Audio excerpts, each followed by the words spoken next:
Bonjour, dans cette vidéo on vous présente la réalisation d'un cadre de sérigraphie à tissu interchangeable en aluminium simple et efficace. Si vous avez suivi nos précédentes vidéos, vous avez pu voir qu'on utilisait des cadres en bois. Le problème c'est qu'avec le temps et l'humidité, ils ont tendance à gauchir, ce qui n'est pas très pratique pour l'impression. Donc pour résoudre ça, on utilise ici des cornières et en aluminium. Ça va aussi améliorer la tension. Donc le principe d'assemblage est relativement simple, je vous le présente ici, et on utilise des profils 40-40 épaisseur 2 mm. Donc pour l'assemblage du cadre, on va utiliser ces cornières. Donc pourquoi on a pris cette cote de 40-40? Pour pouvoir continuer à utiliser les mêmes pinces à dessin et rabattre tranquillement les poignées, voilà, de la pince. Pour couper les profils, on va utiliser une scie, une lime. Et chose importante, on va utiliser une colle époxy bicomposant avec une prise relativement lente de 5 minutes. On va aussi utiliser des serre-joints pour maintenir l'ensemble en position. Donc on va commencer par couper le profilé qui est généralement vendu en barre d'1 mètre ou 2 mètres. Ici on va avoir besoin de 2 mètres. On maintient avec un serre-joint et on va couper à la scie. L'avantage de l'aluminium c'est que ça se coupe très bien et que vu le principe d'assemblage c'est relativement tolérant, donc c'est pas besoin d'être ultra précis à la coupe. Donc voilà tous les morceaux coupés. Donc on va commencer pour faire l'assemblage par mettre les petits côtés. On positionne par-dessus le grand côté, ça va nous laisser un hors-contact nécessaire pour l'impression de 2 mm, c'est-à-dire l'épaisseur du profilé.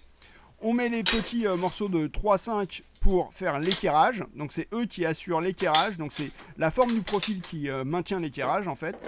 On met en position les serre-joints, on presserre et on va vérifier l'équerrage avec une équerre. Une fois que l'équerrage est bon, on peut serrer les serre-joints. Donc évidemment, il faut vérifier tous les coins de manière à avoir un cadre relativement d'équerre. Une fois qu'on est bon, on va pouvoir retirer les angles et passer au collage. Donc la colle bicomposant se présente sous forme de seringue. Donc ça nous permet de sortir les deux composants à part égale, qui sont ici de deux couleurs différentes, et on va les mélanger. Donc tant qu'ils ne sont pas mélangés, le produit n'est pas actif. Donc je mélange avec la petite spatule qui est fournie avec la colle, jusqu'à obtenir une pâte d'une couleur uniforme, donc d'un beau gris uniforme. Et c'est à partir du moment où on a ce gris que on a les 5 minutes de prise. Donc pour coller, je retire, je vais coller le grand montant, donc je le retire et je vais coller une des faces, qui évidemment doit être propre et bien dégraissée. Donc j'applique une quantité de colle pas trop importante, hein, comme pour toutes les colles, avec la spatule fournie. Hop, je fais de l'autre côté. Une fois que c'est fait, je vais pouvoir mettre en position le grand montant de 51. Je le positionne, j'ajuste un petit peu. Donc là, c'est l'intérêt d'avoir une prise un peu lente, c'est que ça nous permet d'ajuster. Une fois qu'on est bon, on va mettre en pression les surfaces à coller avec les serre-joints. Donc je mets en position mon serre-joint tranquillement et je serre. Et là je peux serrer généreusement parce qu'il faut une bonne pression pour que la colle puisse bien adhérer aux deux surfaces. Je fais pareil de l'autre côté avec la même préparation de colle. Donc c'est l'intérêt aussi des 5 minutes, c'est que ça va me permettre de faire le collage des deux montants. Une fois que j'ai laissé sécher, je peux retirer et je peux attaquer le collage des coins. Donc là je vais coller les petits morceaux de 3-5 là que j'ai en premier plan. Et donc là je mets un peu plus de colle parce que je vais coller les 4 coins. Donc je fais la préparation pour les 4 coins. Là c'est un peu zoomé, je vais vous montrer un petit peu ce mélange. Donc je mélange de manière à avoir une pâte voilà, bien uniforme. Donc j'ai accéléré la vidéo. Voilà, il faut bien mélanger. Là j'applique sur les deux surfaces. Voilà, j'essaye d'avoir un film à peu près uniforme. Au mieux. Voilà, je mets en position mon petit coin. Une fois que c'est mis, je mets ça en pression avec les serre-joints. Donc là, j'ai les deux faces à mettre en pression. Donc je vais utiliser 2 serre-joints. Voilà. Et je serre bien, évidemment. Après, je fais la même chose pour les 3 autres coins. Donc, en collage, mise en position, serrage avec les serre-joints. Voilà, donc là les 4 coins ont été faits, j'ai laissé sécher et donc on a là le cadre dans sa forme finale. Mais comme moi je suis un peu un stressé de la colle, c'est-à-dire j'ai toujours peur que ça se décolle, je vais rajouter des rivets. Donc je mets des rivets sur chaque coin. Donc j'utilise des rivets en aluminium pour éviter d'avoir un couple aluminium-acier. Donc j'utilise une pince à riveter et une perceuse. Donc je vais commencer par percer. Pour percer, je me mets une petite plaque martyre sur mon établi que je maintiens avec un serre-joint et je vais faire les trous dans les coins. Donc je vais faire 3 trous par coin en essayant de positionner le trou le plus loin possible du coin, mais pas trop près du bord. Hein. L'idée c'est d'avoir des trous qui soient, en général on essaye de faire le trou à 2 fois le diamètre du trou par rapport au bord, pour ne pas que le trou fragilise l'assemblage. C'est pas l'idée. Hein. Donc voilà, là on voit les 3 trous qui sont réalisés sur les 3 faces. Je vous fais une autre vue avec un peu zoomé pour que vous voyez.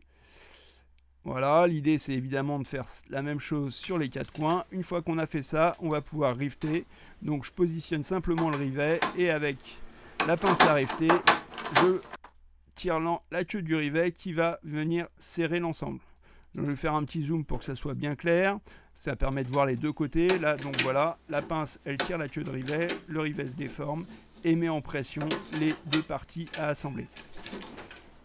Jusqu'à, voilà, cassure de la queue du rivet. Et donc là, on est bon. L'intérêt, c'est que voilà, la surface est bien lisse, ça ne va pas accrocher le tissu. Voilà le cadre assemblé avec ses rivets. Maintenant, pour éviter que les pinces glissent sur l'aluminium, je vais rajouter des bandes antidérapantes. Donc c'est des bandes scotch qui ont une apparence de papier de verre et qu'on utilise comme bande antidérapante sur les nez de marche. Donc je vais coller ça simplement. Donc je prends comme le cadre comme repère pour couper les bonnes dimensions. Je coupe la bande, je décolle le papier de protection. Donc parfois c'est un peu galère à décoller, mais il faut bien faire attention de tout décoller. On positionne et on colle ça vraiment comme du scotch normal, donc c'est très simple. Je mets bien en position, voilà, j'applique bien, et pour bien appliquer, je vais frotter. Alors vu que c'est du papier de verre, j'utilise le papier d'emballage du scotch pour bien frotter sans m'abîmer les doigts. Voilà, donc je fais ça sur l'extérieur et sur l'intérieur de chacun des montants. Donc pareil sur l'intérieur, de façon identique, et un petit coup. Ouais, donc voilà le cadre avec tous les scotch antidérapants mis. Maintenant, on va faire la tension du tissu. Donc c'est exactement la même façon que pour les cadres en bois. Donc j'utilise un tissu 100% polyester, donc c'est du voilage. Je commence par positionner le tissu. Donc là, je vous ai mis sur une nappe noire pour que ça soit bien clair. Je positionne le tissu, je mets le cadre au centre. On va utiliser des petites pinces Foldback 19 mm pour maintenir le tissu. Donc l'intérêt, voilà, c'est que les poignées se rabattent. Donc je commence par mettre une première pince au milieu d'un des côtés, le petit, et je vais venir faire la tension sur le côté opposé. Donc je me mets sur le côté opposé, je tire au maxi et j'immobilise avec une pince. Ensuite je tourne de 90 le cadre, je me mets au milieu, hop, et à chaque fois que j'ai mis une pince, je vais venir mettre la pince opposée sur le côté opposé. Je tire et je mets une pince. Ensuite, je me rapproche progressivement sur chaque côté du coin. Je mets une pince, je mets la pince opposée en tirant. Voilà. Je tourne à chaque fois de 90, je mets une pince, je vais sur le côté opposé, je tire et je mets l'autre pince pour immobiliser. Et à chaque fois, je tourne de 90. Voilà, donc là, j'ai mis toutes les pince, j'ai une bonne tension, je vérifie en passant la main qu'elle est bien uniforme. Je vais pouvoir rabattre l'excédent de tissu et le coincer sous en rabattant les petites poignées des pinces. Voilà. Je peux même ranger le tissu dans les coins avec une petite pince qui va éviter qu'il traîne dans de l'encre et qu'il vienne faire des taches sur les tirages. Donc voilà, là j'ai mon cadre fini avec tendu. Pour vous montrer la tension, voilà, j'avais une bouteille de coca sous la main. Donc là, je vous la pose. Vous voyez qu'il y a peu de déformation du tissu. Donc là, voilà. On a quand même une tension qui est très très correcte et qui va nous permettre de faire des tirages de qualité. Donc vous voyez, là, même après les essais, on a toujours la bonne tension sur le cadre. On va justement faire des pressions pour tester. Donc là, on va utiliser la technique du papier découpé. Donc je vous mets en lien la vidéo qui explique le détail de la technique. Donc là, voilà, j'utilise des restes de découpage que j'avais fait pour la revue des Amis de l'imprimé populaire, Faits et gestes. Donc première étape, on va venir coller avec l'encre l'ensemble des éléments découpés en papier qui vont former le pochoir. Donc voilà, je récupère sur la feuille support et on va pouvoir faire les impressions. Donc ce qui est important de voir, c'est que au fur et à mesure des impressions, le tissu reste bien en place, il ne bouge pas. On a une bonne tension qui nous permet d'assurer une bonne série d'impressions. Voilà, j'espère que vous avez apprécié cette vidéo. N'hésitez pas, si vous avez des commentaires, des remarques, des questions, c'est toujours avec plaisir qu'on essaye d'y répondre. Et puis très bonnes impressions à toutes et à tous. Merci.